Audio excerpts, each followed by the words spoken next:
अब पढ़ेंगे आज नया यूनिट, एक नया स्टार्ट होगा जिसमें कोड की जरूरत भी पड़ेगी, कॉन्सेप्ट भी होगा। अब वो बोरिंग वाला स्टफ खत्म है, अब आ रही है मेन चीजें जो आपको पेपर के लिए पढ़ना है। ध्यान रखना, इंपॉर्टेंट चीज है। तो क्या क्या चीजें आएंगी इसके अंदर वो मैं स्टार्ट करता हूं। डालो heading limit state methods, very very important. RCC में इस चैप्टर को मान लो आपका बेस है आरसीसी का ये। अगर इस चैप्टर को ढंग से पढ़ लिया, चीजें समझ ली, काम बन जाएगा। क्लास नोट्स को पहले ढंग से पढ़ लेना इस चैप्टर का। क्लास नोट्स को पूरा ऐसे पढ़ना एक एक लाइन को, क्योंकि क्लास नोट बेसिकली आपके कोड ही है, मैं कोड ही लिखवाऊंगा, उसी से क्वेश्चन बनेगा ये चीज। तो will start with limit state method. ठीक है, क्या होता है लिमिट स्टेट मेथड? एलएसएम, पहले एलएसएम पढ़ेंगे फिर डब्ल्यूएसएम पढ़ेंगे। क्या होता है एलएसएम? डब्ल्यू जो एसएम है वो भी हमारे सिलेबस में है, बट इतना नहीं है, थोड़ा बहुत पढ़ना है वो। लिमिट स्टेट मेथड है क्या? एनीवन, कोई ऑनलाइन में बताना चाहता है या आप में से कोई ऑफलाइन में? लिमिट स्टेट मेथड क्या होता है? क्या चीज है limit state method?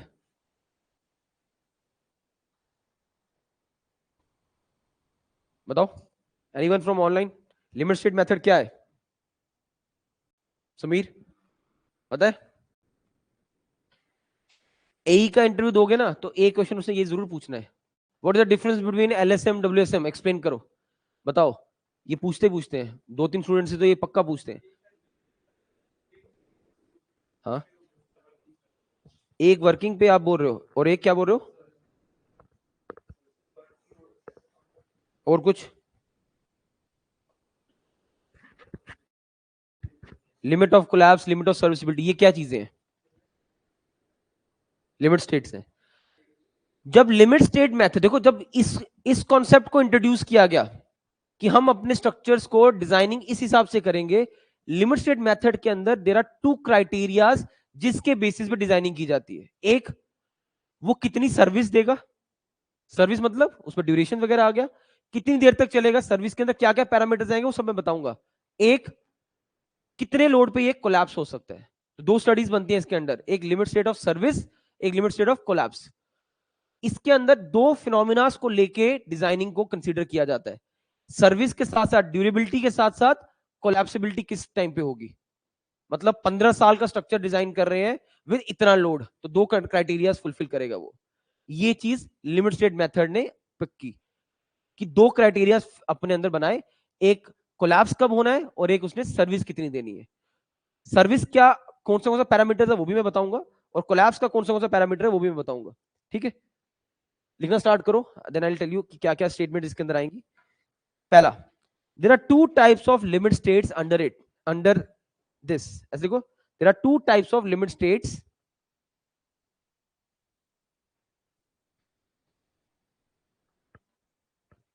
There are 2 types of limit states. There are 2 types of limit states. There are 2 types of limit states. There are 2 types of limit states.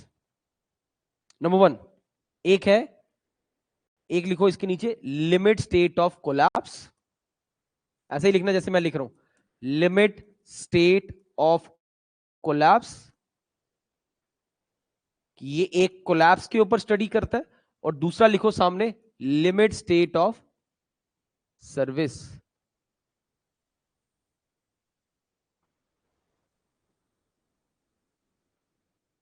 Serviceability भी लिख सकते हो, फिलहाल अभी सर्विस लिखो, limit state of service.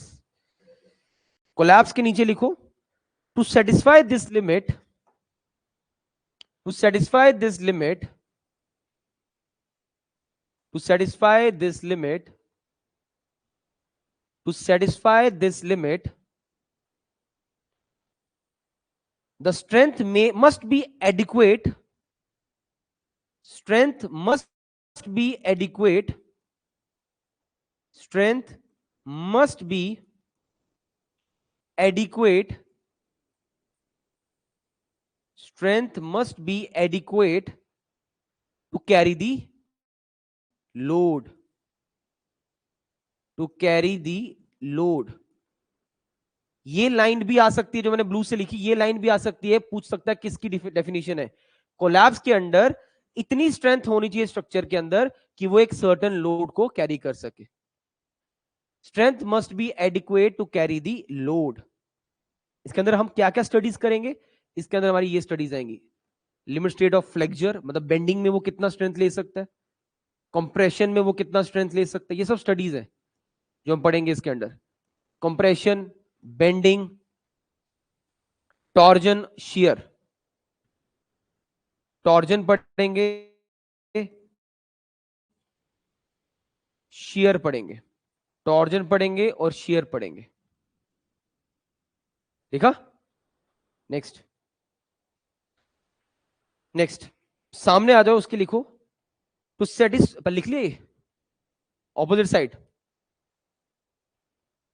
Opposite side लिखो. Service के अंदर कि वो कितनी देर तक आपको मतलब वो चीज जो है एक अच्छी कंडीशन में प्रोवाइड हो सकती है. लाइक डिफ्लेक्शन के क्राइटेरियाज, कि अगर बेंड हो रहा है, डिफ्लेक्ट हो रहा है, वो सब सर्विस के अंदर आएगा. इसके अंदर फेलियर्स, उसके अंदर उसकी लाइफ. तो लाइन लिखना उसके नीचे सर्विस के अंदर. To satisfy this limit state, to satisfy this limit state, जो मैं ये वर्ड्स लिख रहा हूं ये पेपर के क्वेश्चंस हैं. To satisfy this limit state, deflection, comma, to satisfy this limit state, deflection, comma, cracking,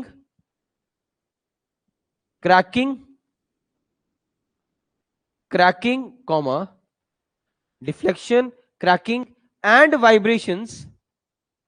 ये तीन वर्ड्स ही आते हैं इसके अंदर. एंड वाइब्रेशंस पेपर में क्वेश्चन बन सकता है, ध्यान से. Deflection, comma, cracking and vibrations must not be excessive. must not be excessive. must not be excessive. तो क्या क्या वर्ड्स आए इसके अंदर? डिफ्लेक्शन, क्रैक्स एंड वाइब्रेशंस, ये सब सर्विस के पार्ट है. Must not be excessive. लिखा? तो हमारे लिमिट स्टेट स्टडी के अंदर there are two types of limit states. एक है कोलैप्स की बात करेगा और एक सर्विस की. कोलैप्स कहेगा कि कितना लोड वो उठा सकता है एडिक्वेटली, उसकी को बिना फेलियर के, उस लोड को हम इसमें डिफाइन करेंगे. वो फ्लेक्शन में भी चेक करना है, कंप्रेशन में भी चेक करना है, टॉर्जन में भी चेक करना है और शेयर में भी. ये क्या कहता है? कितनी अच्छी सर्विस दे सकता है, डिफ्लेक्ट नहीं होना चाहिए ज्यादा, क्रैक ज्यादा नहीं, और वाइब्रेशन. ये तीन पैरामीटर्स इसने संभाले. ये दोनों स्टडीज हम लिमिट स्टेट मेथड के अंडर करेंगे. यहां तक लिखा सबने? नेक्स्ट, इसी के आगे नेक्स्ट लिखो मेरे साथ.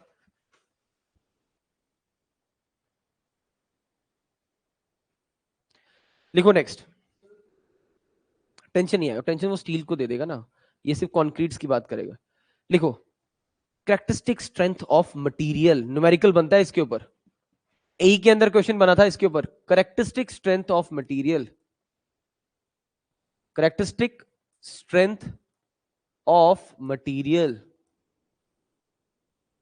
Characteristic strength of material,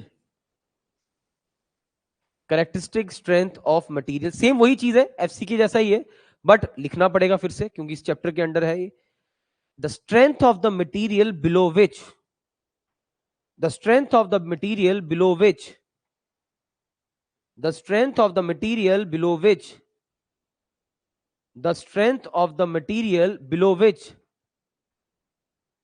not more than 5% of the test, not more than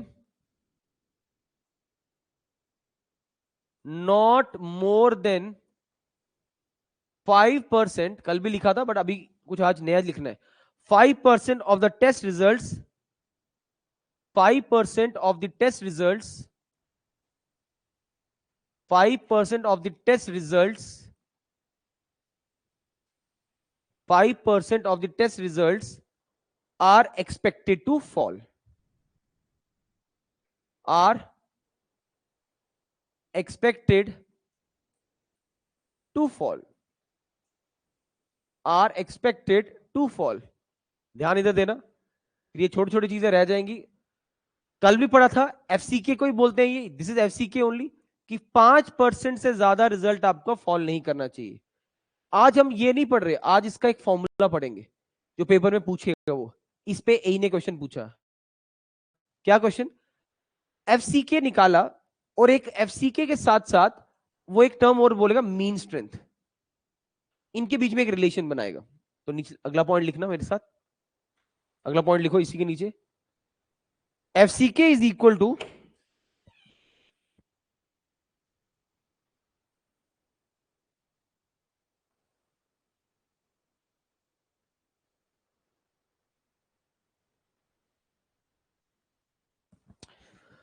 लिखो F C K, very important formula, F C K F M minus 1.65 sigma minus 1.65 sigma minus 1.65 sigma 1.65 sigma, very very important formula. F M minus 1.65 sigma, क्या होता है sigma? कल पढ़ा था standard deviation, वही same चीज, standard deviation. This is your standard deviation 3.5, 4 and 5। ये formula भी आपको एफसीके निकालने में हेल्प करेगा मीन स्ट्रेंथ की मदद से। This is your mean strength, लिख देना, this is your mean strength, average strength.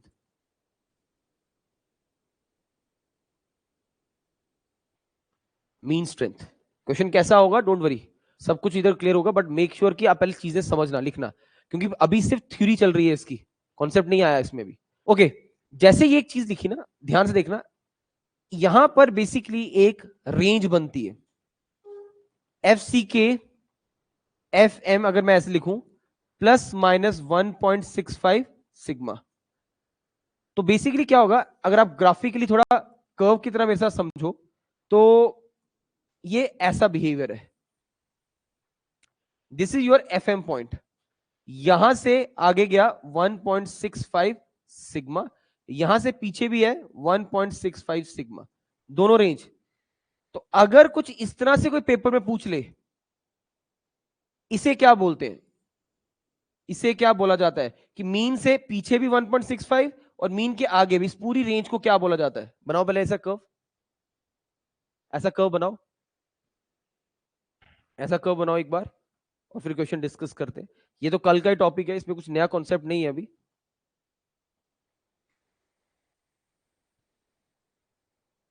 This limit is called confidence limit.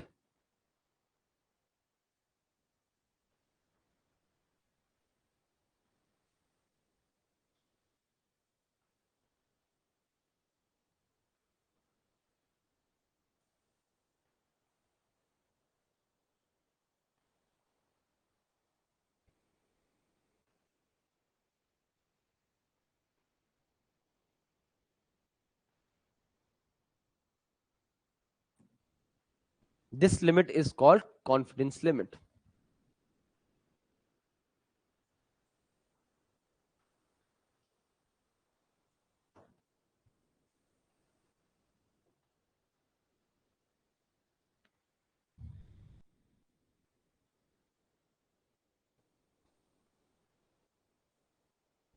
हो गया, बेसिक सी टर्म लिखी है आपने, इसमें कुछ भी ऐसा नहीं है जो पेपर में मुश्किल आएगा, सीधा सीधा स्ट्रेट फॉरवर्ड क्वेश्चन आएगा, वो सब मैं अभी लिखवाऊंगा आपको। अभी बस आप नोट्स बनाने पे जोर दो, क्योंकि इसका जब कॉन्सेप्ट शुरू होंगे, क्वेश्चन शुरू होंगे, तब आपको सब चीजें क्लियर हो जाएंगी। नेक्स्ट इसी के नीचे लिखना करेक्टरिस्टिक लोड, अगला टर्म है करेक्टरिस्टिक लोड, अगला टर्म हम पढ़ेंगे characteristic load, characteristic load, characteristic load. अब ये और इसमें दोनों में फर्क है, ऑनलाइन वाले भी ध्यान से समझना। करेक्टरिस्टिक स्ट्रेंथ ऑफ मटेरियल अलग चीज है, और करेक्टरिस्टिक लोड एक अलग चीज है। What is characteristic load? लिखो, it is that load, that value of load, लिखो, it is that value of load, it is that value of load which has 95% probability, which has 95% probability, which has 95% probability of not being exceeded, of not being exceeded, of not being exceeded, of not being exceeded during the life of the structure, during the life of the structure, during the life of structure, during the life of structure, of not being exceeded during the life of structure. पूरी life में ये 95% probability रहेगी कि ये एक ऐसा load बनेगा कि कभी भी स्ट्रक्चर उस लोड को क्रॉस नहीं करेगा. उस पर्टिकुलर लोड को हम क्या बोलेंगे? Characteristic load. तो ये यही लाइन लिख के यही डेफिनेशन या ये नाम लिख के ये डेफिनेशन पूछेगा कि ये एक ऐसी वैल्यू होगी लोड की जो आपका स्ट्रक्चर की 95% प्रोबेबिलिटी रहेगी कि वो कभी भी उसको अपनी पूरी लाइफ में कभी भी एक्सीड नहीं करेगा. That load is known as what? Characteristic load. देखा डेफिनेशन? नेक्स्ट इसी के नीचे, नेक्स्ट लिखो मेरे साथ, नेक्स्ट टर्म इसी के नीचे. ये अब आपके रेगुलरली आने वाले क्वेश्चन शुरू हो गए. ये सब अभी क्वेश्चंस है, कोई भी बुक उठाओगे you will find these questions. अब एक क्वेश्चन बड़ा कॉमनली आता है फैक्टर ऑफ सेफ्टी के ऊपर. पार्शियल फैक्टर ऑफ सेफ्टीज क्या होती हैं? सुनना ध्यान से, फोकस हियर. हेडिंग है पार्शियल फैक्टर ऑफ सेफ्टी. कोई भी बुक उठाना, हर बुक में 7-8 बार रिपीट हुआ हुआ स्टेटमेंट दिखेगा. Partial factor of safety, partial factor of safety. ठीक है. अब यहां पर बड़े अच्छे क्वेश्चन बनते हैं. किसी ने शायद पहले पढ़ा होगा तो शायद पता हो. यहां पर जो फैक्टर ऑफ सेफ्टी निकलता है ना, वो दो तरीके से निकलता है. एक मटेरियल के बेसिस पे, मतलब मटेरियल लाइक आरसीसी के अंदर क्या क्या मटेरियल, दो ही चीजें है ना, एक कंक्रीट पार्ट आ गया और एक स्टील आ गया. तो स्टील का अलग फैक्टर ऑफ सेफ्टी होगा पार्शियल वाला, और कंक्रीट का अलग होगा. तो ये किस बेसिस पे बोला मैंने? On the basis of materials के. कुछ अलग क्राइटेरिया के बेसिस पे, सर्विस के बेसिस पे भी बनते हैं. उसका पूरा टेबल बनेगा, अभी आगे आपको बताऊंगा. टेबल नंबर 18 कोड का वेरी इंपॉर्टेंट टेबल, न्यूमेरिकल बनता है उसका, जे में सब कुछ बनेगा. What is partial factor of safety? ये एक ऐसा फैक्टर है जो आपको वो देता है for a safer loads. Safer मतलब कैसे? कि सपोज मैं आपको बोलूंगा कि यार इतना फलाना फलाना लोड आपका लग रहा है किसी स्ट्रक्चर के ऊपर या स्टील के ऊपर, जो स्ट्रक्चर के ऊपर, बताओ इसको सेफ रखना है. तो हम उसको सेफ रखने के लिए कितना लोड बोले? तो हम हमेशा क्या करते हैं, अपने जो भी वर्किंग लोड्स होते हैं उनके साथ इनको डिवाइड करते हैं. उससे क्या मिलता है? जैसे सपोज ऐसे देखो, 100 का लोड था सपोज, 2 का मेरा फैक्टर ऑफ सेफ्टी था सपोज, तो अब वैल्यू कितनी आई? 50. तो हम पहले ही बोल देंगे कि 50 is your danger line. Safe बनाने के लिए मैं बोल देता हूं इस रूम के अंदर 50 बच्चा ही बैठेगा, 50 के ऊपर गया ये स्लैब टूट जाएगी.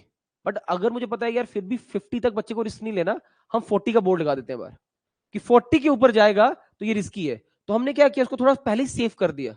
तो ये सेव करने के लिए हमने क्या किया, एक फैक्टर से उसको डिवाइड किया. इस तरह के फैक्टर्स को हम क्या बोलते हैं? सेफ्टी फैक्टर्स या फैक्टर ऑफ सेफ्टीज. स्टेटमेंट लिखना स्टार्ट करना मेरे साथ. मतलब एक ऐसे दिमाग में बिठाना कि जितना भी चीज होनी है उसको डरा के रखना, पहले ही बोलना कि इससे कम में फेल हो जाएगा. उस वैसे फैक्टर्स होते हैं ये. लिखो मेरे साथ टर्म लिखना. इन limit state method of design, in limit state method of design, in limit state method of design, in limit state method of design, in limit state method of design, two factor of safeties are used. Two factor of safeties are used. two factor of safeties are used.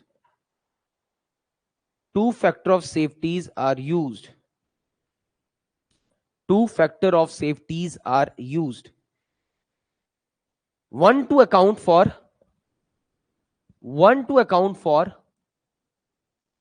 uncertainties. One to account for uncertainties in the material. In the material. एक ऐसा factor of safety बनेगा जो material के हिसाब से होगा, and other for the uncertainties in loading. Other for the uncertainties in loading. And other for uncertainties in loading. And other for uncertainties in loading. तो दो तरह के पार्शियल फैक्टर ऑफ सेफ्टी है, एक जो है वो मटेरियल पे डिपेंड कर रहा है और एक लोडिंग पे डिपेंड कर रहा है. अब आप कहोगे सर हमें पेपर में कैसे पता चलेगा? वो लिख के देगा कि मैं मटेरियल के लिए पूछ रहा हूं, वो लिख के देगा कि मैं लोडिंग के हिसाब से पूछ रहा हूं. लिखो आगे इसी के नीचे.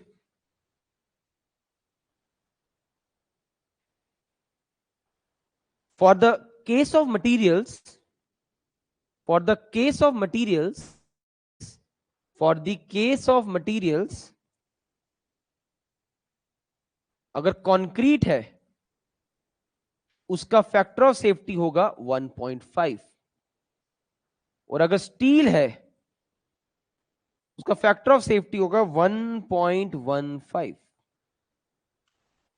अगर कंक्रीट है उसका फैक्टर ऑफ सेफ्टी होगा 1.5, और अगर स्टील है उसका फैक्टर ऑफ सेफ्टी होगा 1.15. ये लिखना, ये बहुत बार क्वेश्चन आता है पेपर में, वेरी वेरी इंपॉर्टेंट. अभी एक स्टूडेंट ने ऑनलाइन में एक डाउट पूछा, क्या सर करेक्टरिस्टिक चीजें और डिजाइन चीजें सेम होती हैं? तो आंसर इज नो. अभी आपको जब डिजाइन में बताऊंगा इसको और सेव करता है वो, तो वेट करना उसके लिए अभी. तो आप यहां नोट करो, एक मटेरियल, ये ऑब्जेक्टिव है, this is your objective.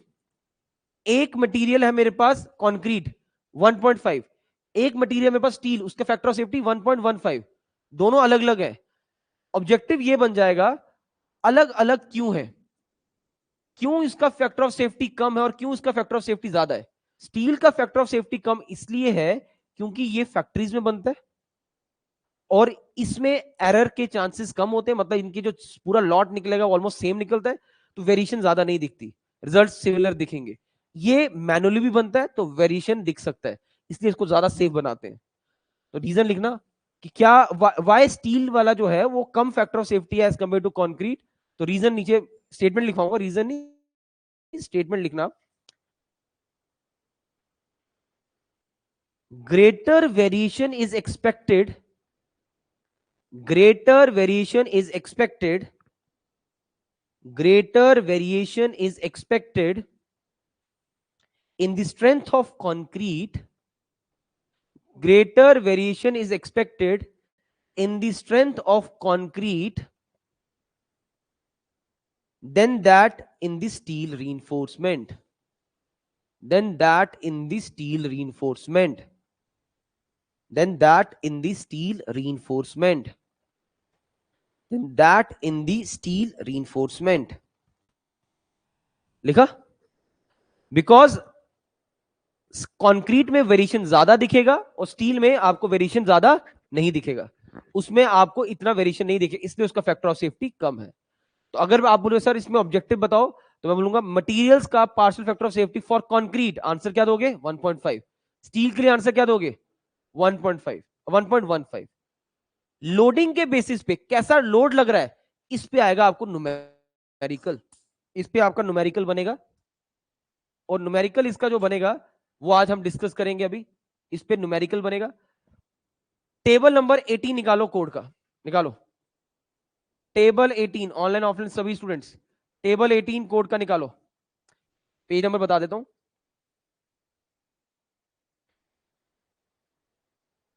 Table number 18, code सबके पास होना चाहिए, नहीं है तो डाउनलोड करो कोड.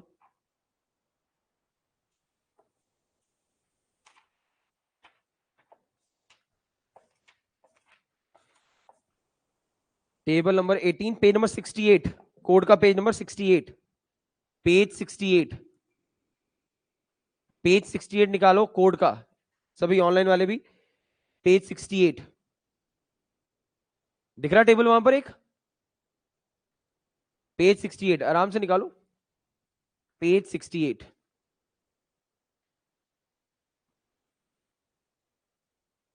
निकाला?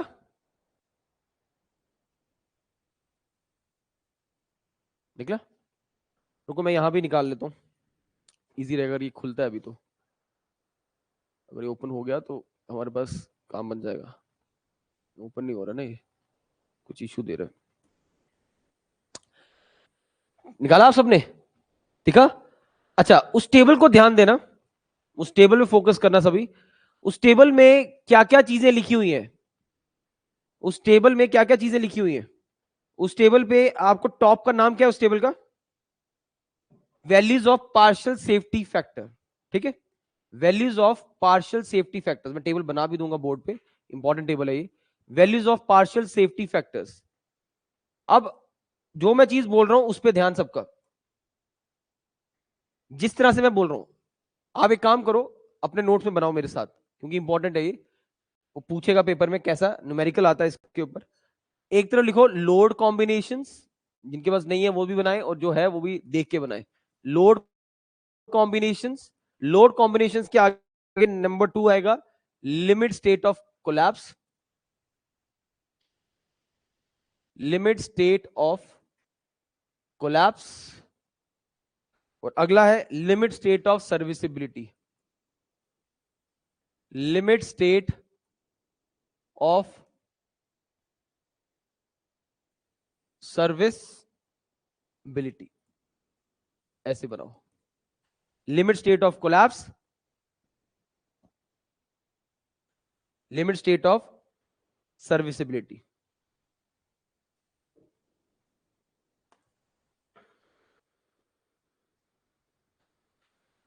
पेज नंबर 68 आईएस कोड का, पेज 68। अब ध्यान से मेरे साथ चीजें समझना, यहां पर क्या पूछेगा वो एग्जाम में।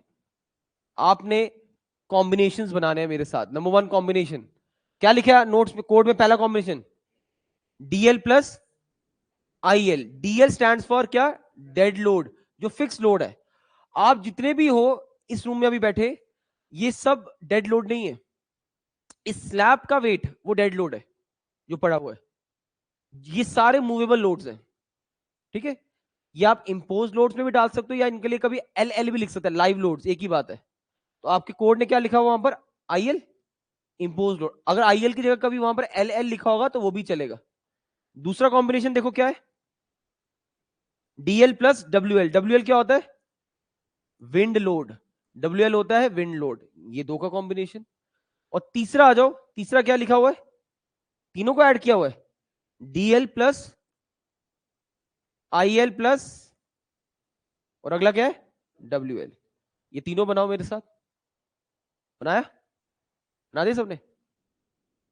ओके, पहले एक बार ये बना लो, then I will take your doubt. Thermal expansion इनका सेम होता है। किसका सर थर्मल एक्सपेंशन पूछ रहे हो आप? नहीं, वो पूछ किसका, उसने सिर्फ एक लाइन लिखी है ना। स्टील और कंक्रीट के लिए पूछ रहा है, तो yes, answer is yes, same होगा। वो सेम ही लेके चलेंगे, कॉम्पोजिट मान लेते हैं ना वो, कॉम्पोजिट फिर एक ही जैसा लेके चलते हैं उनको, वो सेम लेके चलेंगे। Okay, limit state of collapse में आ जाओ। अब देखो ये क्या चीज है, कैसा क्वेश्चन बनेगा, आराम से देखना। क्वेश्चन बहुत इजी है अगर ये टेबल आता है तो। अगर टेबल नहीं आता होगा तो और ये पेपर में टेबल देगा भी नहीं वो आपको। ठीक है, सबसे पहले आ जाओ लिमिट स्टेट ऑफ कोलैप्स में। क्या लिखा है वहां पर? जैसा लिखा है वैसा ही बताओ। सबसे पहले क्या लिखा है यहां पर? डेड लोड, छोटा छोटा डीएल। फिर क्या लिखा है? Impose load. फिर क्या लिखा है? Wind loads. Very good, wind loads. अच्छा, विंड लोड की जगह अगर सिस्मिक लोड भी लिखा होगा ना, एक बार सुन लो, इंपोज लोड वगैरह, चलो ये नोट ही लिखवा दूंगा कि कौन से को किसके साथ मैच करना है। अच्छा आ जाओ, पहले वाले केस में सिर्फ डेड लोड और इंपोज लोड ही है, तो फैक्टर देखो क्या लगाया उसने, दोनों के साथ क्या लगाया है? क्या लगाया हुआ है? 1.5। मतलब क्या हुआ इसका, इधर समझो मेरे साथ। मतलब सपोज इधर सपोज आपको डेड लोड देके रखा था 100, सुनते रहना क्वेश्चन अगला है, डेड लोड देके रखा था 100, लाइव लोड देके रखा था 200, तो बताओ जब फैक्टर लगेगा तो कितनी वैल्यू बनेगी? आप लिखोगे 100 प्लस 200 300 हो गया, उसको मल्टीप्लाई कर दो इस फैक्टर के साथ 1.5। तो अगर ये दो ही लोड लग रहे होंगे तो किस फैक्टर से मल्टीप्लाई करना है? 1.5। बाकी थोड़ा कॉम्प्लिकेटेड लगता है टेबल देख के, पर इसके लिए फैक्टर कितना है? सिर्फ 1.5। आगे चले, अगला देखो, dead load plus wind load, क्या लिखा हुआ है? क्या लिखा हुआ है? नहीं समझ आया कैसे लिखा है वो? उसने लिखा हुआ है, नहीं नहीं, dead load plus wind load का लिखा है 1.5, और सामने क्या लिखा हुआ है?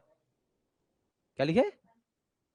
एक वहां पर 0.9 भी लगाया हुआ है, वो 0.9 स्पेशल, उसका नोट भी लिखवाया हुआ उसने नीचे, वो बाद में वहां पर पहुंचेंगे, बट आप 0.9 भी नहीं लिखना नोट्स में अपने, ठीक है? आप लिखो मेरे साथ, लिखो यहां पर, समझ आया मैं क्या बोल रहा हूं? इधर देखो, ऐसे छोड़ो, इधर इधर आप कंफ्यूज हो जाओगे, ऐसे ऐसे देखो, मैं ज्यादा इजी वे में करके देता हूं इसको आपको, ऐसे आपके लिए कंफ्यूजन हो जाएगी, कोड आपको कंफ्यूज कर देगा, मैं सीधे कंक्लूजन निकाल के देता हूं, आपको बिल्कुल दिक्कत नहीं आएगी। ऐसे देखो, अगर ये दो दिए, इन दोनों के साथ फैक्टर लगेगा 1.5, और डेड लोड प्लस क्या कर लेना?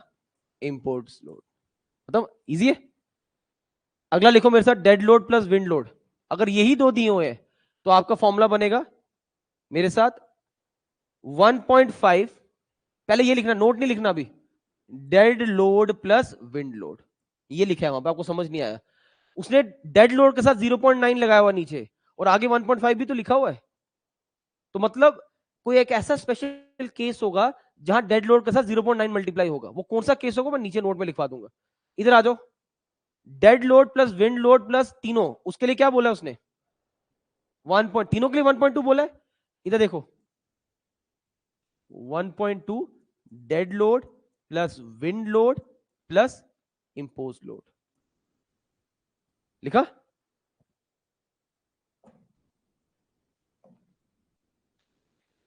यहां तक लिखा सबने? अच्छा, अब मुझे बताओ, ये कब आंसर देना, सभी जिसको जो समझ आता है आंसर देना, ये कब अप्लाई करना है, ये कब अप्लाई करना है, और ये कब अप्लाई करना है? जब तीनों दिए होंगे तो 1.2 करना है, अगर दो दिए होंगे तो ठीक है। अब ध्यान से मेरी बात सुनना, आपको क्या करना है पेपर में, अगर मैं तीनों लोड भी दूंगा ना सपोज, तब भी एक चीज का ध्यान रखना, आपको कॉम्बिनेशन ज्यादा चेक करने, एक से ज्यादा कॉम्बिनेशन चेक करना है, और जिस combination you are getting the maximum value, वो आंसर लेना है आपने। शायद अभी समझ नहीं आई बात, मैंने अगर आपको तीनों भी दिए, तब भी आप मेरे कहने पर पहले वाला भी चेक करना, दूसरा वाला भी चेक करना, और फिर तीसरा भी चेक करना, तीनों में से जो सबसे बड़ा आंसर आ रहा होगा हम उसके साथ जाएंगे। अभी बताऊंगा क्यों मैं बोल रहा हूं ऐसा। आ जाओ पहले इधर सर्विस वाले में, सर्विस वाले को एक बार नजर मारो, पहले वाले के सर्विस में क्या लिखा है? पहले वाले के सर्विस में क्या लिखा है? 1, तो मतलब इसका सर्विस में फैक्टर बनेगा 1.0 dead load plus impose load. अगले वाले का देखो क्या लिखा है, अगले वाले को देखो, उसका भी 1 है, 1, तो 1 फिर से dead load plus wind load, और तीसरे वाले का देखो क्या लिखा है, जब तीनों है, तीनों है तो क्या लिखा है? बोलो बोलो, डेड लोड के साथ 1 है, और अगले दोनों के साथ 0. उनको मैं ऐड कर लेता हूं, wind load plus impose load, पहले ये नोट करो। तो कोड में थोड़ा सा कॉम्प्लिकेट किया उसने, पहले एक बार ऑनलाइन वाले बताओ समझ आया ये टेबल? अब ये टेबल में मैंने एक एडिशनल नोट लिखवाना है, वो नोट क्या है वो मेरे साथ सुनना।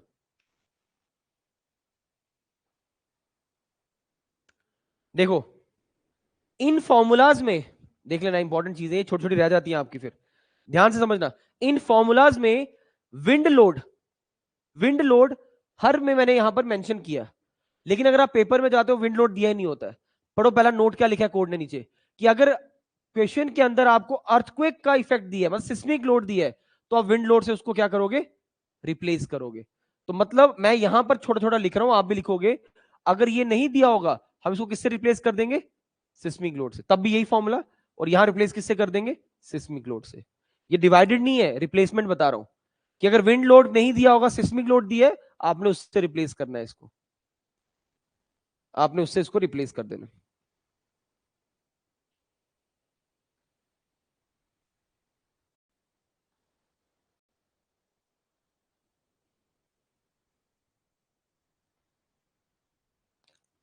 लिखा?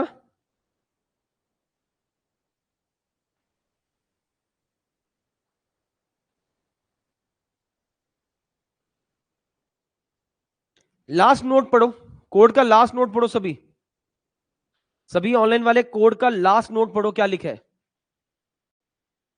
लास्ट नोट पे? क्या लाइन लिखी है उसने कि जीरो, इधर एक वैल्यू लिखी थी 0.9, किसके साथ? डेड लोड के साथ।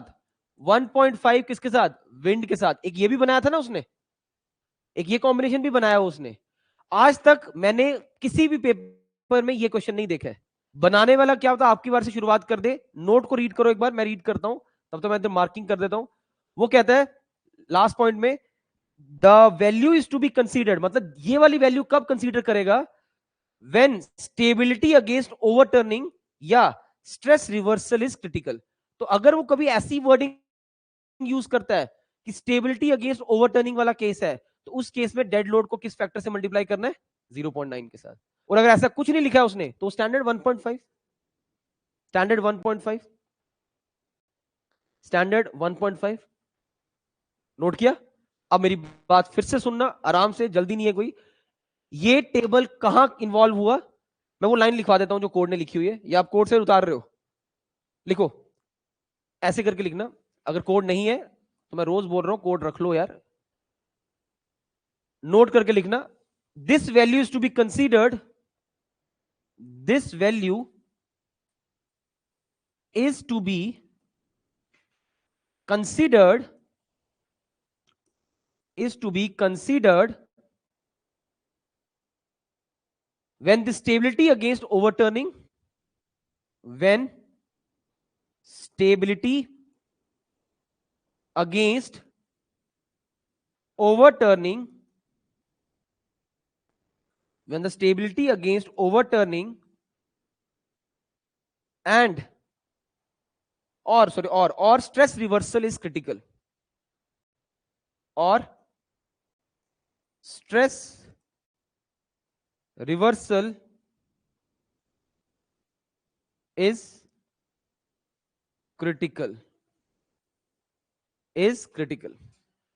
अगर ये लाइन लिखी हुई आपको मिलती है पेपर में, तो आपको डेड लोड के साथ क्या लगाना पड़ेगा? 0.9। अब जो मैं आपसे बात कर रहा था, आंसर ध्यान से सभी ऑनलाइन और आप लोग भी, मैंने क्वेश्चन में डेड भी दी है, लाइव लोड भी दी है, और विंड लोड भी दी है। और मैं आपसे पूछता हूं मुझे क्रिटिकल कॉम्बिनेशन चाहिए। एक इसने जैसे आंसर दिया, ये गलती मत करना, ये गलती हो जाएगी। कहता है सर तीनों दिए, I will apply this formula. नहीं करना ये, you have to check all the combinations, जिसमें सबसे बड़ा आंसर आ रहा होगा वो आपका आंसर होगा। आपको कैसा तीनों दिए हुए हैं तो इधर से बड़ा आंसर आएगा, नहीं इसका फैक्टर छोटा है, यहां से आंसर बड़ा आ सकता है। लिखो क्वेश्चन एक, कैसा क्वेश्चन आता है इस पे। और एक और चीज, क्वेश्चन से पहले हमें कैसे पता सर पेपर में ये वाला लगाना है या ये वाला? रीड कर लेना, वहां ये वर्ड लिखा होगा, या तो कोलैप्स वर्ड बोलेगा या तो सर्विस बोलेगा। सर्विस बोलेगा तो ये फैक्टर्स है, कोलैप्स बोलेगा तो ये फैक्टर्स है। और ये याद करना पड़ेगा बाय डिफॉल्ट, तभी मैंने डे 1 बोला कोडल प्रोविजंस बहुत इंपॉर्टेंट है, और ये हो जाएगा याद विद प्रैक्टिस। लिखो क्वेश्चन, लेट्स सी आंसर कहां से आता है, पहले आप लोग दोगे ऑनलाइन वाले। क्वेश्चन है, a reinforce concrete beam, a reinforce concrete beam is subjected to the given loads, is a reinforced concrete beam is subjected to the given loads। ये बहुत बार आया, सेम क्वेश्चन पेपर में बहुत बार रिपीट हुआ है। Dead load दिया था, live load दिया हुआ है, सॉरी लोड दिया ना, मैं इसको हटा देता हूं यहां से, न्यूटन में, Newton. Live load 30 kilo Newton, seismic load, seismic load 10 kilo Newton. According to limit state of collapse, according to according to limit state of collapse. Limit state of collapse. The designed critical load is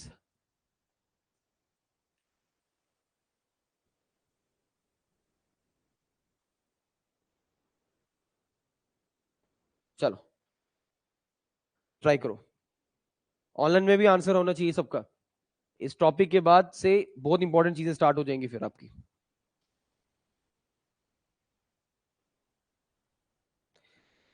ये तो मैंने बता दिया, but अगर नहीं बताता तो आप लोग सीधे एक ही आंसर निकालते, और आप मेरे सामने निकालो, चेक करो, और आपको दिख जाएगा कि तीनों से अलग आंसर आ रहा है। आदिल आंसर निकाल चुके हैं ऑनलाइन। आदिल सही आंसर है आपका, सही आंसर आदिल। और कोई?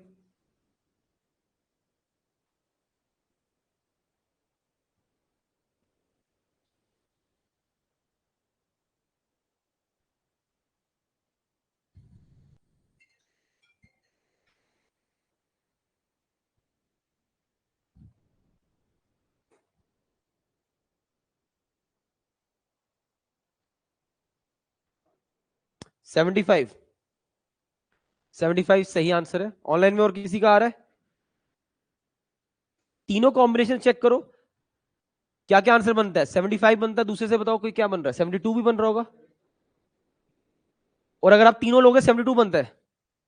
आप कहोगे ये चीज गलत हो जाती है पेपर में, इसलिए बड़ा केयरफुल रहना पड़ता है इस चीज को लेके। चलो देखिए सॉल्यूशन। पहला कॉम्बिनेशन लगाते हैं 1.5 dead load plus seismic load. 1.5 bracket dead load है 20, सिस्मिक लोड मेरे पास था 10, तो ये कितना आता है 1.5 इंटू 30, क्या आंसर आया 45। चलो अगला 1.5 into dead load plus live load, 1.5 into 20 plus 30, तो ये आ गया 75। और तीसरा 1.2 इंटू डेड लोड 30 और 10, तीनों कॉम्बिनेशन, तो तीनों को ऐड किया, ये कितना आता है 72। तो इन सब में सबसे बड़ा आंसर जो आएगा that will be your final answer. This is the answer.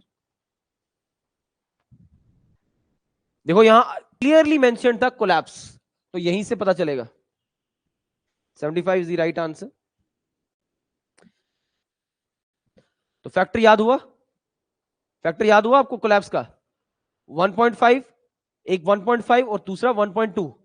Service का याद हुआ 1 1 और लास्ट वाले में 1 और 0.8 हो जाएगा याद। रिपीट करते रहना, बोलते रहना, अपने आप याद होगा। देखो 1 1 और ये 0.8, नोट कर लो, आपके सामने सॉल्यूशन है, नोट करो इसको।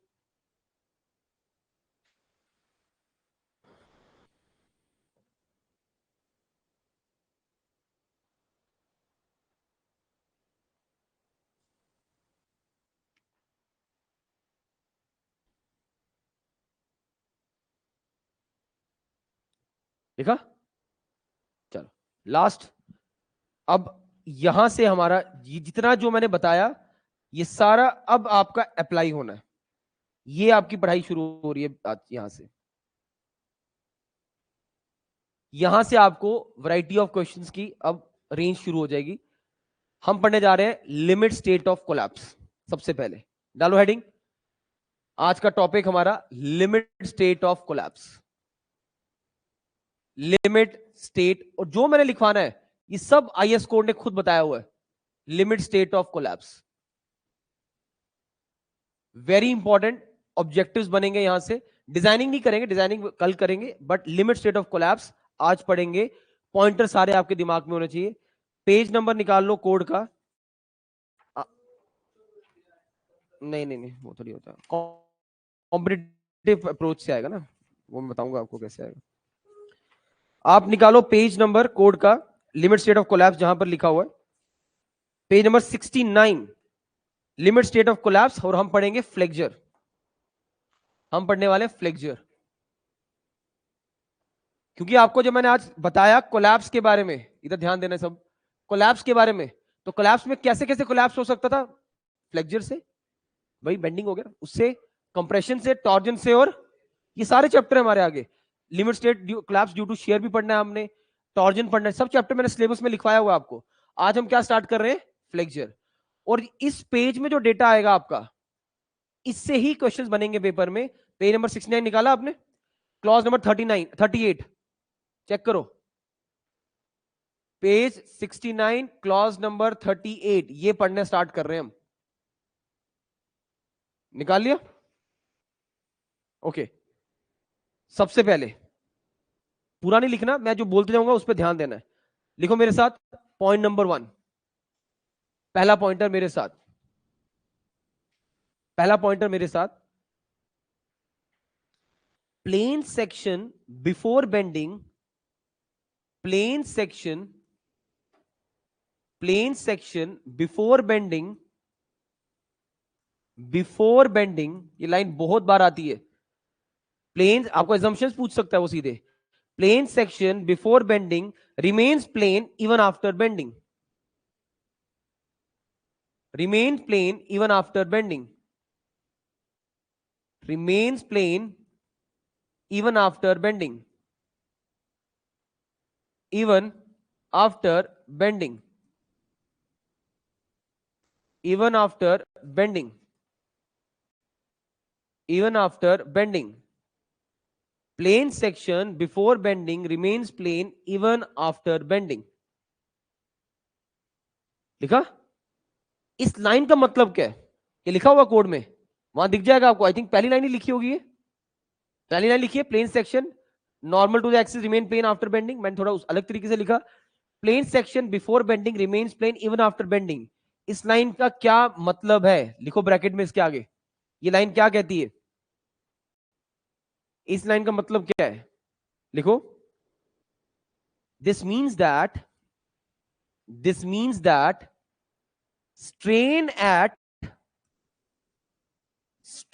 at any point, strain at any point on the cross section, strain at any point on the cross section is directly proportional to, is directly proportional to, is directly proportional to distance from its neutral axis, from its neutral axis, from its neutral axis, means, इसका मतलब हुआ, जब भी ये line आए लिखी हुई, इसमें नहीं, आपने सॉम पढ़ना है, उसमें भी plane section before bending remains plane even after bending, जब भी ये लाइन लिखी हुई है, मतलब जिसके लिए भी वो बात कर रहा है, उसमें स्ट्रेन का वेरिएशन जो है वो लीनियर रहेगा। जैसा वो पहले दिखता था, कहता बाद में वैसा, तो इसका मतलब ये हुआ, मींस स्ट्रेन इज लीनियर। आपका पहला ऑब्जेक्टिव आ गया। पेपर का क्वेश्चन एक, कि आपसे डायग्रामेटिकली पूछेगा, बताओ स्ट्रेन का बिहेवियर कैसा होता है कॉन्क्रीट्स में। आंसर क्या होगा? लीनियर। आपने ऐसे बनाना है मेरे साथ, इस तरह से डायग्राम दिखानी है, ऐसे डायग्राम दिखानी है। इस लाइन का मतलब क्या हुआ? ये जो लाइन लिखी थी, strain at any point on the cross section is directly proportional to the distance from its neutral axis. ये देखो, ये है आपका न्यूट्रल एक्सिस। किसी भी जगह पर आपको निकालना है, यहां निकालना है, टॉप पे निकालना है, आप इजीली सिमिलर ट्रायंगल कॉन्सेप्ट लगा सकते हो। सपोज आपके पास इस जगह का स्ट्रेन है और आपको यहां का स्ट्रेन निकालना है, आप इजीली सिमिलर ट्रायंगल लेके निकाल सकते हो। सिमिलर ट्रायंगल समझते हो? सिमिलर ट्रायंगल मतलब सपोज यहां का स्ट्रेन था ए, यहां का स्ट्रेन था बी, यहां का डिस्टेंस था एक्स, यहां का डिस्टेंस था वाई। आप ट्रायंगल कॉन्सेप्ट लगाओ, क्या A divided by X will be equal to B divided by Y. आप यहां से निकाल सकते हो, इसको बोलते हैं similar triangle concept. Similar triangle concept, ये सिर्फ उन्हीं केसेस में लगता है जिन केसेस में आपका लीनियर बिहेवियर होता है, और ये दिख रहा है linear behaviour, this is the linear behaviour, ये बना लो, this is the linear behaviour.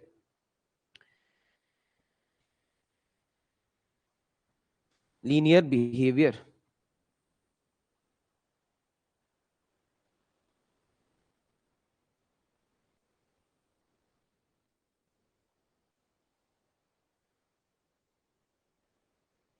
लिखा?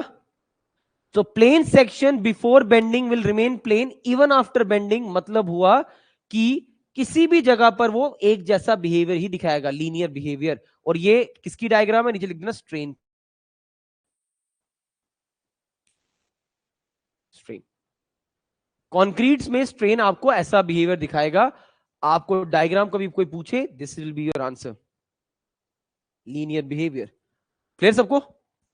अगला एजम्पशन नंबर 2, एजम्पशन नंबर 2 लिखो मेरे साथ, वेरी वेरी इंपॉर्टेंट। इधर देखो वर्ड, यहां वर्ड क्या लिखा है, क्या लिखा है? क्यों मैं इस पे जोर दे रहा हूं, वो पूछेगा फ्लेक्चर के केस में मैक्सिमम स्ट्रेन कितना आता है, मतलब इस जगह स्ट्रेन कितना आता है, डायरेक्ट क्वेश्चन आएगा। फ्लेक्चर के केस में लिखो मेरे साथ, point number 2, the maximum strain in the concrete, the maximum strain in the concrete, maximum strain in the concrete at the outermost fiber, at the outermost fiber, at the outermost fiber is taken as, is taken as 0.0035, is taken as 0.035, is taken as 0.035। तो बता सकते हो ये value कितनी होगी, ये value कितनी होगी, 0.0035। नोट करो मेरे साथ, उस डायग्राम में भी नोट कर दो। अब पेपर में क्वेश्चन अगर आया फ्लेक्चर के केस में मुझे बताओ मैक्सिमम स्ट्रेन की वैल्यू कितनी आती है, तो आंसर क्या दोगे, 0.00। आप चेक कर लेना ये कितनी बार रिपीट हुआ क्वेश्चन, आपको टिक लगाते लगाते थक जाओगे बुक में कि यार 10 बार तो सेम क्वेश्चन आ गया। लेकिन वर्ड यहां क्या नजर मारनी है, फ्लेक्चर। जब आप पढ़ोगे आगे कंप्रेशन का केस, जो कॉलम का केस, उसमें अलग होता है, उसमें 0.002 है। अच्छा, ये समझ आ गया पॉइंट, ये दोनों पॉइंट क्लियर है कि मैक्सिमम एक्सट्रीम फाइबर पे वैल्यू है स्ट्रेन की 0.0035। Assumption number third, assumption number third,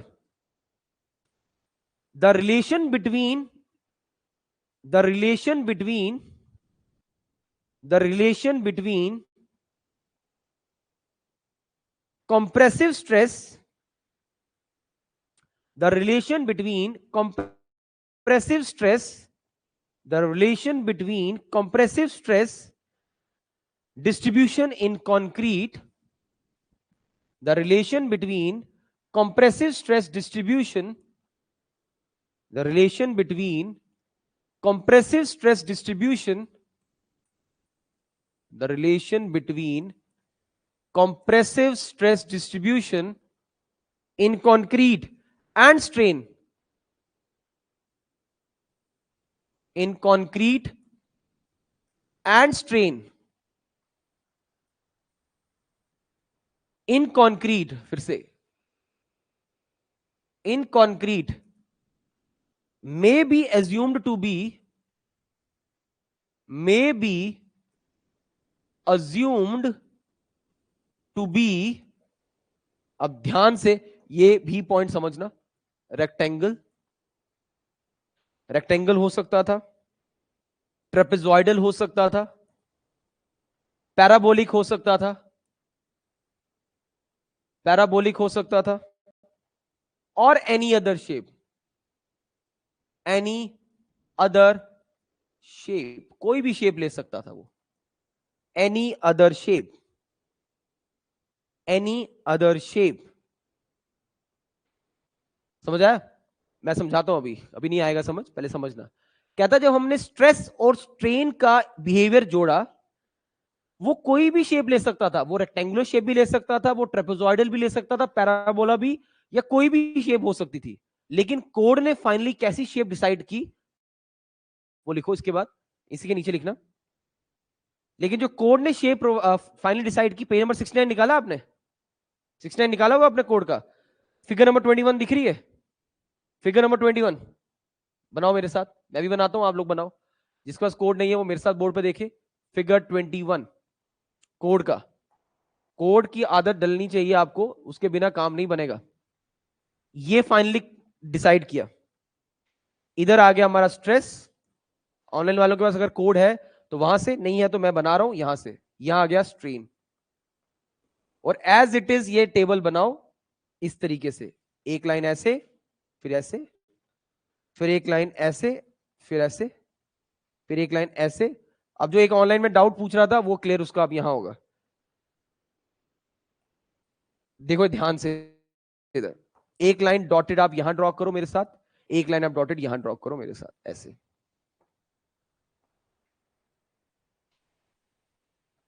पहुंच गए यहां तक? जल्दी जल्दी बनाओ। ये मेरी लाइन थोड़ी खराब है, आप इसको ठीक कर लेना यार। ये टेढ़ी बन गई मेरी थोड़ी सी, आपकी सीधी होनी चाहिए, सीधी। अब ठीक है।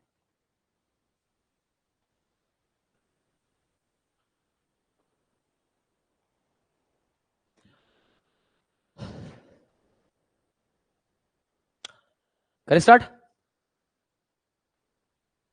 देखिए बोर्ड पे, इधर वेरी इंपॉर्टेंट।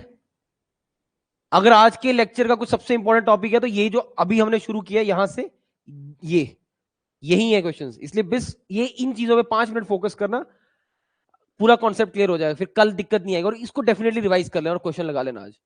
अच्छा, आज मैंने आपको 2 चीजें बताई। एक मुझे मैंने बताया, तो कोड में देखोगे तो आंसर मिल जाएगा, मत देखना भी। एक मैंने बोला एक्सट्रीम फाइबर पे स्ट्रेन कितना होगा, 0.0035। और एक आज मैंने एक और चीज लिखवाई आपको, सबसे पहले आज का दिन का शुरुआत जहां से की, सबसे पहले मैंने लिखवाया ये पॉइंट कि मैक्सिमम स्ट्रेस हमें कहां मिलता है जब स्ट्रेन की वैल्यू कितनी होती है, 0.002। वो आप कहोगे कि यार ये अगर समझ आ रहा होगा तो आपको थोड़ा कॉन्ट्रडिक्शन फील होगा कि यार ये बातें कैसी होगी, उधर 0.002 बोला, अभी 0.035 बोल रहे हैं, ऐसा होता है। ये देखो, ये स्ट्रेस बढ़ रहा है, बढ़ रहा है, बढ़ रहा है, बढ़ रहा है। इसके बाद स्ट्रेस क्या हो गए हैं, तीनों में कांस्टेंट दिख रहे हैं। तो मैक्सिमम स्ट्रेस जो हमें मिलता है बेसिकली वो 0.002 पे ही मिलता है। और फेलियर जो मैक्सिमम लास्ट तक जाएगा, उस टाइम पे जो स्ट्रेन होता है वो कितना होता है, 0.00। अब समझ आया दोनों में फर्क? मैक्सिमम पहुंच जाता है जो कंक्रीट स्ट्रेस वो 0.002 पे, और जो लास्ट में जाके स्ट्रेन आ रहा होता है, स्ट्रेन वो ये है। तो कोई पूछेगा, क्वेश्चन सुनो, कोई पूछेगा मैक्सिमम स्ट्रेस किस स्ट्रेन पे आता है, तो ये आंसर है। और मैक्सिमम स्ट्रेन कितना है, तो ये आंसर नहीं है। तो आंसर कितना है, ये 0.0035। दोनों में समझ आया फर्क? ये दोनों ऑब्जेक्टिव है। आप में से कोई डेफिनेटली आज नहीं तो कल ये क्वेश्चन भेजेगा व्हाट्सएप पे कि सर इधर आंसर 0.002 क्यों है। ये है इसके कॉरेस्पॉन्डिंग आपने क्या अटेन किया, मैक्सिमम स्ट्रेस। और इस पे मैक्सिमम स्ट्रेस नहीं है तो है, पर वो पहले आ गया था ना यहां पर। इस पे क्या हो रहा है, मैक्सिमम स्ट्रेन, आखिरी स्टेज। बनाओ इसको जल्दी। आपकी बुक में 3 लाइनें बनी है कोड में, बनाइए। वहां ये लिखा नहीं होगा जो मैं बताने जा रहा हूं। एक पे यहां लिखा होगा एफसी के, लिखा होगा। आपने पहले का लिख दिया या लिखने लगे हो? एफसी के अगले वाले पे क्या लिखा है, 0.67 एफसी के।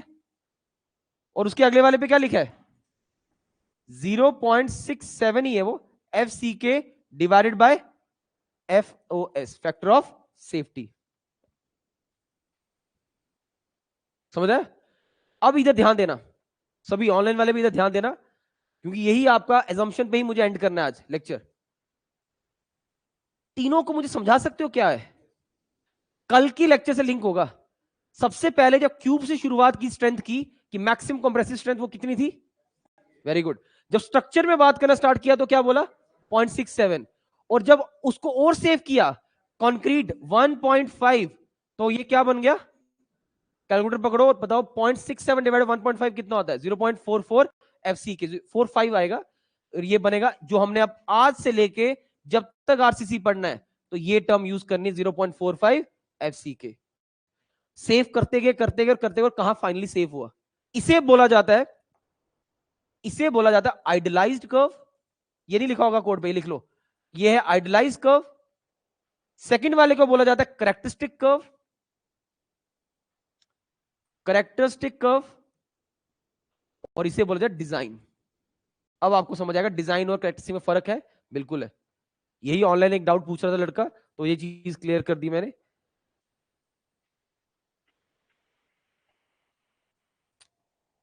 क्लियर, समझ आया। अब आज के बाद आप जो यूज करोगे स्ट्रेंथ का फॉर्मूले में, आप कंप्रेशन में या जहां भी 0.45 क्या यूज करोगे, एफसी के। और ये शेप उसने फाइनली डिसाइड की, किसने, कोड ने ना। उसने उसने कहा कुछ भी हो सकता था। इस शेप को हम मिरर इमेज में अब देखेंगे, कोड ने बनाया होगा, पेज नंबर इसी पेज पे 22 फिगर दिख रही है, फिगर नंबर 22 इसी के साइड पे। आधी शेप ये पैराबोला है और आधा क्या ये रेक्टेंगल है। ये कोड ने डिफाइन की शेप इसकी। तीसरा पॉइंट लिखा सबने, पॉइंट क्लियर हो गया। पॉइंट नंबर 4, एजम्पशन का पॉइंट नंबर 4,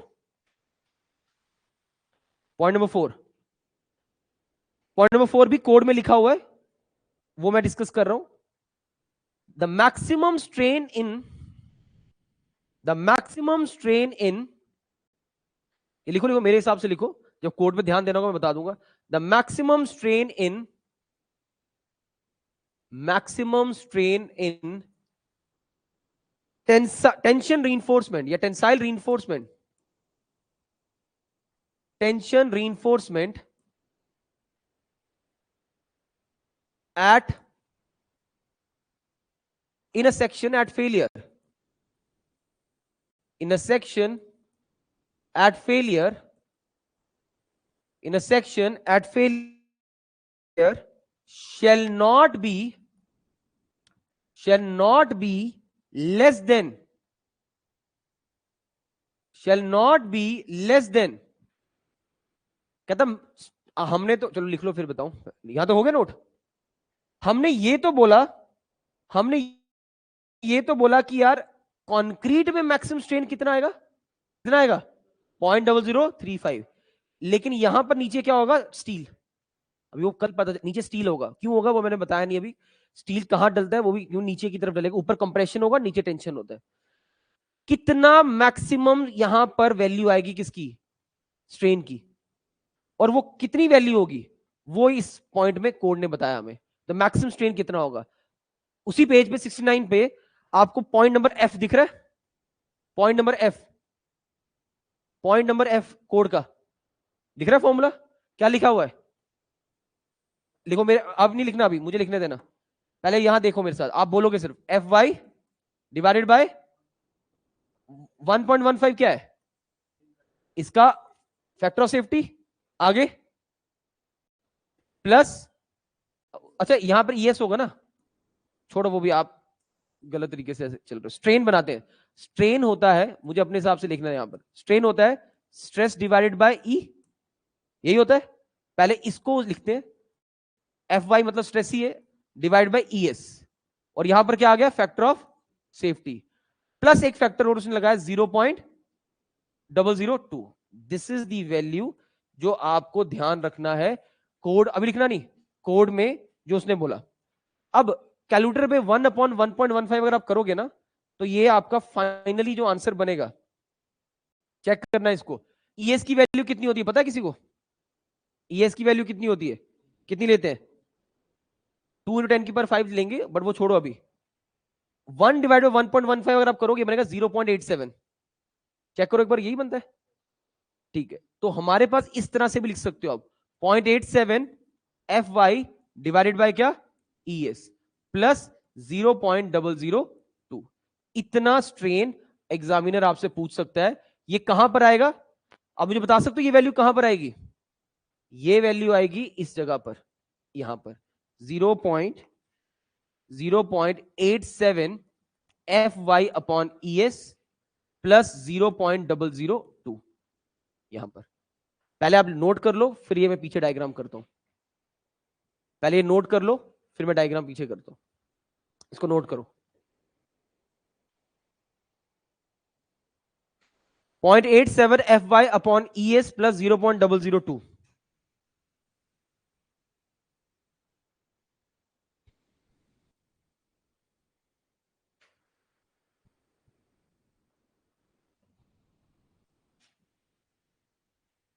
ऑनलाइन में क्लियर है सबको? नवीम इकबाल सही बोल रहे हो, बॉटम पे आएगा ये।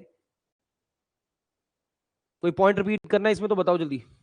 इन 4 पॉइंट में से कोई रिपीट करना है, क्योंकि ये एजम्पशन हम यहीं तक रखेंगे, क्योंकि कल हम इसके आगे डिजाइनिंग शुरू करेंगे। जितनी आपकी स्टैटिक चीजें बननी थी वो बन गई है, अब सिर्फ कॉन्सेप्चुअल चीजें चलेंगी आगे। सिर्फ फ्लूइड मैकेनिक्स घर जाके क्वेश्चन खत्म करो, घर जाओ ब्रेक लो, क्वेश्चन खत्म करो। उसके बाद आरसीसी एटलीस्ट पूरा नोट्स रिवाइज, जो जो कोड के पेज मैं लिखवा रहा हूं, कल भी बोला फिर बोल रहा हूं, 100 रुपया नहीं लगेगा आपका प्रिंट निकालने में। प्रिंट करवा लो, हाथ में रखो उसको, और उसी को वहां पर टिक करते रहो। यहां तक लिखा सबने? अच्छा, पॉइंट नंबर डी पढ़ना है। क्या लिखा हुआ था कोड में? डी, जोर से पढ़ो। Tensile of concrete is okay. Basically आपको यह चीज पता होनी चाहिए, कोई भी स्ट्रक्चर अगर हो, लाइक अगर स्ट्रक्चर ऐसा है, लोडिंग ऊपर से लग रही है, और ये उसका एक एक्सिस होता है जिसको हम क्या बोलते हैं? Neutral axis. जिस तरफ से लोडिंग लगता है वो वाला पोर्शन उसका कंप्रेस हो जाता है, ऑब्वियसली बात है। जिस तरफ से लोड लगाएगा वो दबेगा, और नीचे वाला जो पोर्शन वो टेंशन में जाता है। नीचे वाला पोर्शन किस में जाता है? टेंशन में। कोड ने बोला पॉइंट नंबर डी के अंदर, पॉइंट नंबर डी में ये बोला, अब ये पूरा का पूरा भरा तो कंक्रीट से ही होगा ना, लेकिन कोड कहता है जो नीचे वाले हिस्से में कंक्रीट है, ये वाला जो टेंशन वाले हिस्से में कंक्रीट है, इसको हम क्या करते हैं? नेग्लेक्ट। एनालिसिस में हम इस वाले कंक्रीट को यूज ही नहीं करते। हम सिर्फ एनालिसिस में कौन से वाले कंक्रीट को यूज करते हैं? जो कंप्रेशन में होता है। बात समझ आई? इसी चीज को ठीक करने के लिए हमारा एक नया यूनिट बना, प्री स्ट्रेस कंक्रीट। वो यही है, वो इसके नीचे वाले को भी कंप्रेशन में लेके जाएगा। वो आप लास्ट में पढ़ोगे, बट पहले समझना, कोड ने बोला कि हम क्या कर रहे हैं, हम क्या कर रहे हैं, जो हमारा टेंशन वाला एरिया है ये, क्योंकि होता क्या, लोड लगने से ये ऐसे होगा, ये बॉडी ऐसी हो जाएगी आपकी, ऐसी बॉडी हो जाएगी, और ये बॉडी का ऊपर वाला हिस्सा कंप्रेस हो रहा है, नीचे वाला हिस्सा क्या हो रहा है? एक्सपैंड। तो जो कंप्रेशन वाला हिस्सा है वो तो कंक्रीट संभालता है, लेकिन जो टेंशन वाले हिस्से में कंक्रीट है, हम बोलेंगे वो सारा का सारा कंक्रीट क्या कर रहा है? नेग्लेक्ट, कुछ नहीं संभाल रहा। उधर हम क्या यूज करेंगे? स्टील यूज करेंगे। इसलिए जब शुरुआत की जाती है, अभी जैसे शुरुआत हो रही है आरसीसी की, इसलिए यह बोला जाता है कि सबसे पहले आप अपना रीइंफोर्समेंट कहां लगाओ? न्यूट्रल एक्सिस के नीचे, जिस जगह पर आपका क्या आ रहा है? टेंशन आ रहा है, ताकि ये संभाल पाए इस जगह को। बाद में ऊपर भी पढ़ेंगे डबल रीइंफोर्स में, लेकिन शुरुआत यहां से होती है। कहानी समझ आई क्या बोला मैंने? तो पॉइंट ये भी खुद ही ऐड कर लो, डी वाला पॉइंट जो लिखवाया कोड ने। क्या बोला डी वाला point? Tensile strength of the concrete is ignored. Tensile strength of the concrete is ignored. मैं भी लिख देता हूं, tensile strength of concrete is ignored. और उसको किसने रिप्लेस किया? किसने रिप्लेस किया इसको? स्टील ने रिप्लेस किया। एजम्पशंस निकालो एक बार मेरे साथ।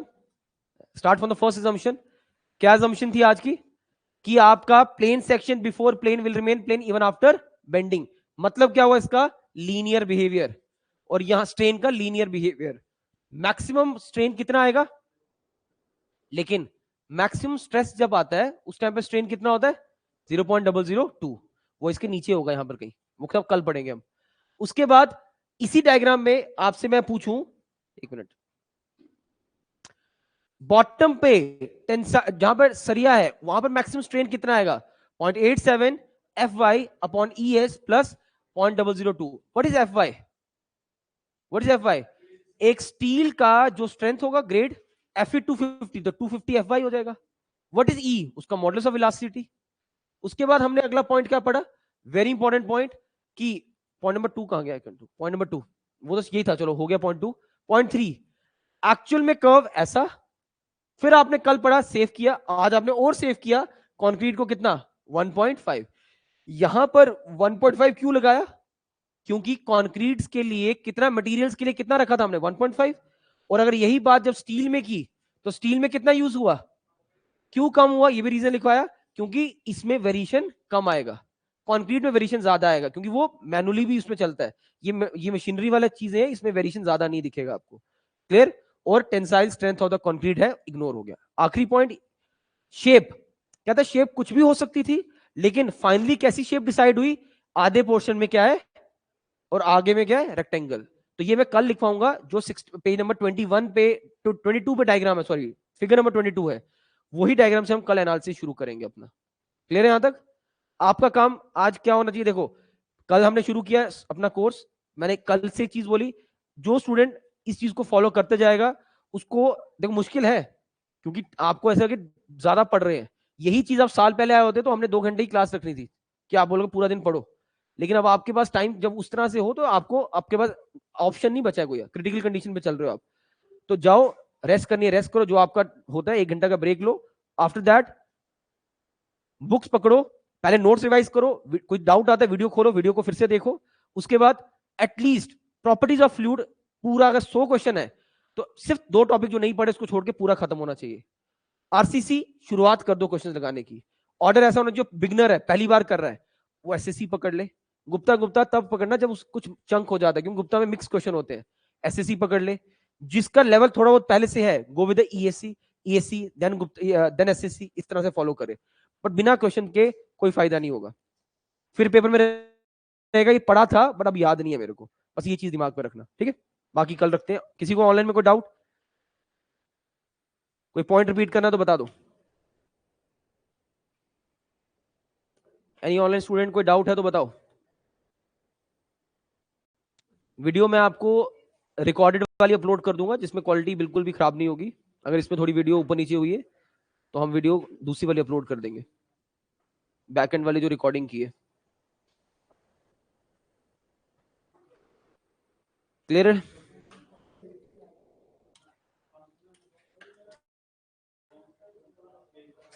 Thank you.